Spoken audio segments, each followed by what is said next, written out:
pagkagat ng dilim sa Negros Occidental. Isa-isang naglalabasan ang mga kakaibang nilalang. Gumagapang ito ng mabilis sa lupa gamit ang sandamakmak na mga paa. Sa ilalim naman ng mga bato, naninirahan ang nilalang na may 8 galamay. At sa puno, tila may nakabang na nanlilisik ang mga mata. Paniguradong kikilabutan ka kapag nakarap mo ang mga nilalang ng kagubatan.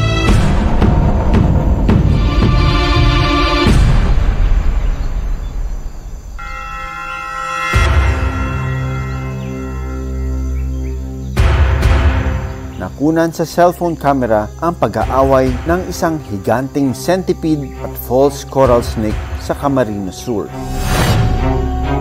Kitang-kita na nagpagulong-gulong ang dalawa. Parang David at Goliath ang eksena. Pero mas lamang daw sa lakas ang higanting centipede o alupihan.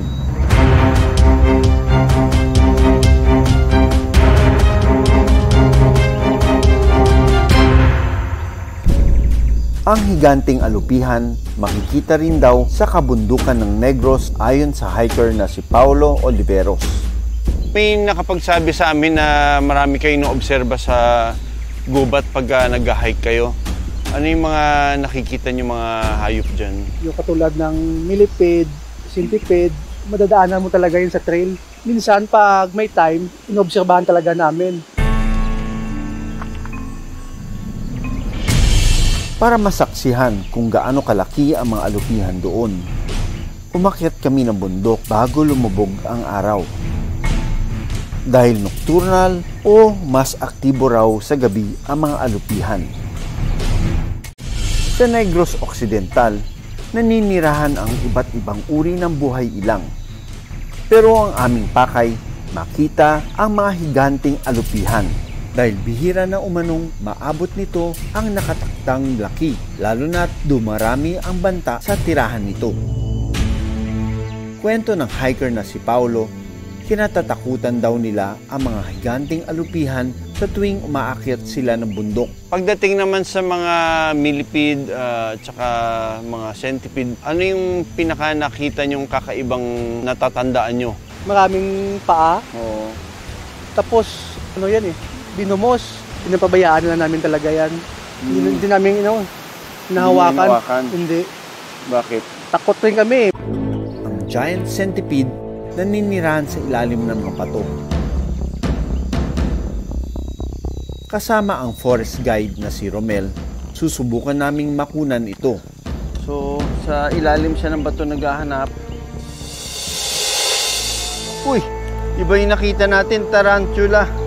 Isang malaking gagamba o tarantula ang aming nakita. Yan Matulis, mahaba at makamandag ang pangil nito na kanyang panlaban sa mas malalaking hayop.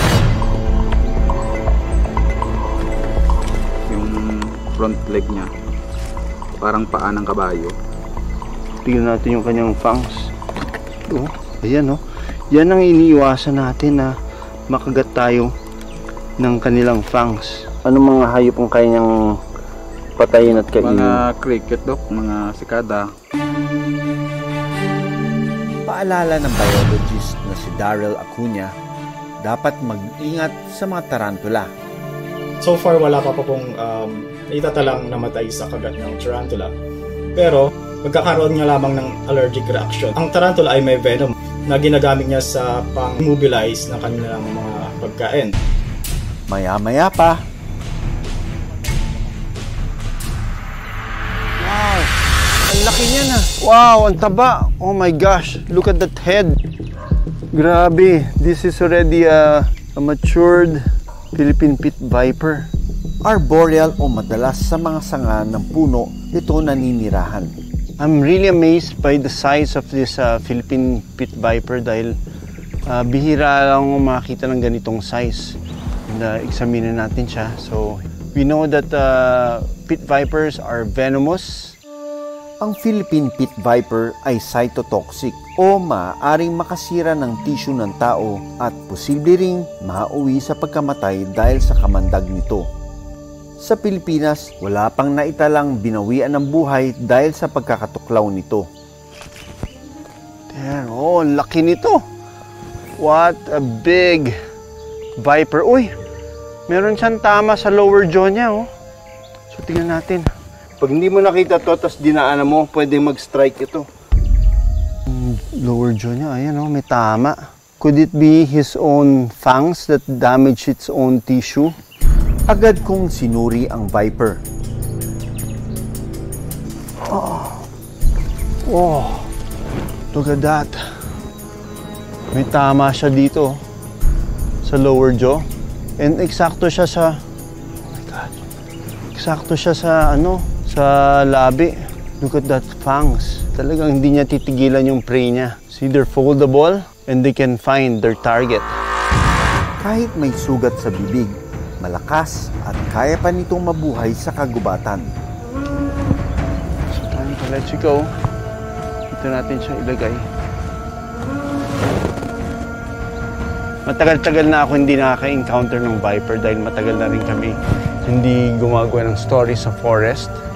Pero here, sunerte tayo dahil nakakita tayo ng napakalaking Philippine Pit Viper. Aside from yung sugat niya sa bibig, very healthy siya.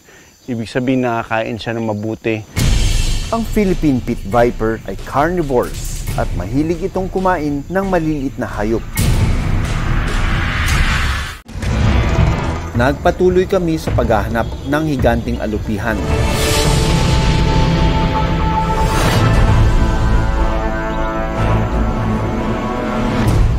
Ito ko. Meron sa ilalim.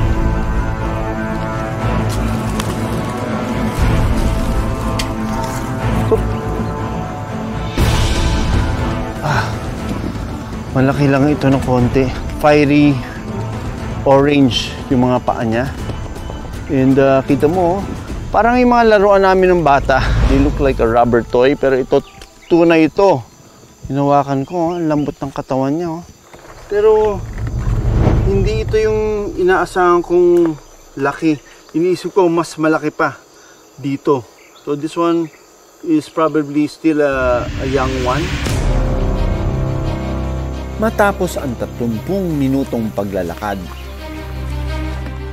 isang higanting alupihan na ang aming nakita. Uy, oh my God! Malaki ito. Ang taba, parang mas mataba pa sa daliri ko. Oh my God, ang laki nito. Ayun na, gumalaw. Nagising na. Nagising na yung aking hinahawakan na giant centipede. Ang kapal, oh. Kita mo yung daliri ko. Woohoo! We found our giant centipede. Kayang umanong lumaki ng alupihan ng 9 na pulgada o kasing haba ng isang straw. 8 inches. Mga 9. Dagdag pa ng eksperto, sakaling makagat at mamaga ang balat, mainam na pumunta agad sa pinakamalapit na ospital. Mas matindi ang kamandag ng centipede. Sa mga kaso kong nakita, pagkakaroon din ng pagsusuka at lagnat. Pag dumikit to sa balat ko, naku, mangingilabot ako dahil parang makati-kati yung paa niya, oh. Parang ipis na gagapang sa'yo, pero pag kinagat ka, sigurado mamamaga yung kinagatan sa'yo. Maraming kakaibang nilalang ang matatagpuan sa kagubatan. Naiiba man ang kanilang itsura, may mahalagang papel ito na ginagampanan sa ating kaligtasan. Give respect lang sa mga dinadaanan mo, tingin-tingin lang, tapos pag naghahanap ka ng mga ganitong hayop, huwag kang basta hahawak. Kaya sa tuwing bibisita at aakyat tayo sa kabundukan, huwag nating itong huliin o sasaktan.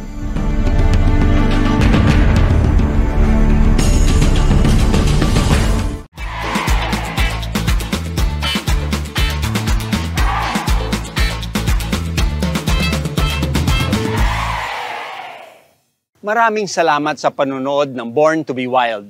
Para sa iba pang kwento, tungkol sa ating kalikasan, mag-subscribe na sa GMA Public Affairs YouTube channel.